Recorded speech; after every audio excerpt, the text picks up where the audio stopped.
the sun have a companion? Binary, trinary, quadrinary, infinity, or what is the relationship between our sun and the stars in its star field? Now, ladies and gentlemen, this is a pretty dense subject, so I think I've just started a new series about the sun and its companions. I've been interested in this topic for a while, because seeing as that 80% of stars in the known universe have binary, trinary, or quadrinary companions, the numbers would point to the sun having some type of a companion. Now, let's get something out of the way. The closest star to Earth is the sun. I don't know if you knew that. Well, it's a good jumping off point, but the sun is definitely the closest star to Earth. Now, what is the next closest star to Earth? That's Proxima Centauri, 4.2 light years. Excellent. All right, but as fate would have it, when I go to my search for the sun's binary companion, or the closest star to Earth we have not found yet, it's not that crazy of a notion, because as all roads always seem to lead back to Amy Mainzer, she puts it best in this video they made a year or two ago about the WISE satellite telescope thingy. One of the other rare types of objects that WISE may find is possibly the nearest star to our sun. We think that there's a good chance that our sun actually does have a closer neighbor than we already know about, and it's likely to be a very cool type of star called a brown dwarf. The temperature may be room temperature or even colder, maybe as cold as an iceberg, say. But definitely not as cold as your ability to send me a tweet on the Twitter. Ain't that right, Miss Mainzer? Anyway, like I was saying, so searching for this missing companion to our sun, or the closest star to our sun, is not some woo-woo, crazy, Black Madness, wackos everywhere idea. It's a sane, scientific search. Excellent. Glad we got that out of the way. And coincidentally, just yesterday, or today, hours ago, they found some brown dwarfs about 6.5 light years that are the third closest stars to our sun. So maybe I'm onto something. Who knows? Now, one thing I found fascinating is when I look at this chart of the nearest stars and their distance in relation to the sun, it seems like something is missing at 2AU, whether it be a brown dwarf, a green dwarf, black dwarf, a Y dwarf, a Y not dwarf. Who knows? Seems like there might be or should be something at the 2AUs. Now, to date, we have not found much evidence for the sun having a companion or a binary companion. I mean, you would think that finding the binary companion would be easy, I guess, if it wasn't cold and infrared and as cold as an iceberg. Hey, Amy said that, not me.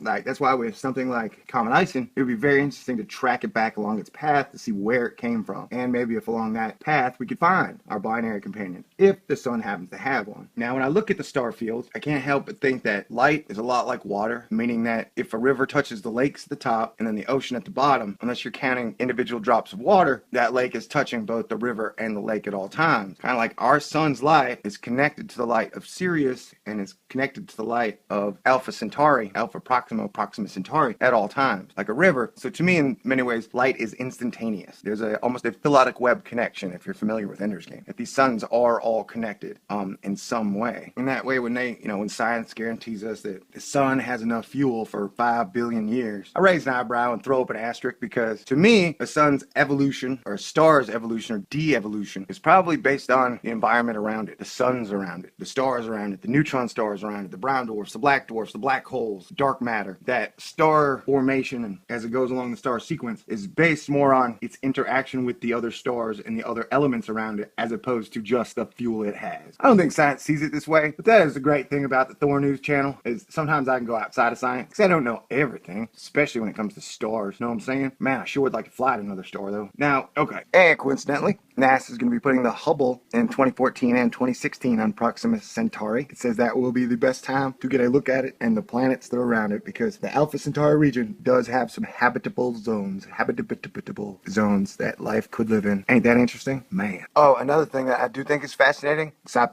that on this Kepler orrery, which shows the known star formations that Kepler has cited, there is one blue star, and blue is my favorite color. Yay! Okay, so yes, this new series is going to be much like my own search for my star-crossed lover. I can feel her out there. I can feel her gravity tugging at my heart, but I have not found her yet. And just like our sun's binary companion, or trinary companion, or the sun's relationship to the stars around it, we're just going to keep on searching and never losing hope. So I still got a funny feeling we'll find something at the 2 light year mark. Light years. Everybody should have a companion. companion, really. Nobody should go through the world all by themselves. Man, I can just tell this hunt is gonna be fun. So let's get ready and let's get funny. Yeah, so in this series, we're gonna be covering white dwarfs. We're gonna be covering Sedna again, and we're gonna be covering neutron stars, and then we'll probably even cover some woo-woo, because woo-woo is always fun. Okay, great. Thanks for sticking around. You're the best. God bless everyone. Well, maybe I'm light years. A light year or two away from my lady. I'm a very patient man. If I don't find her in this world, I'm sure I'll find her in the next. Okay, great. God bless everybody. Happy Sunday. Stick around. Thor News presents.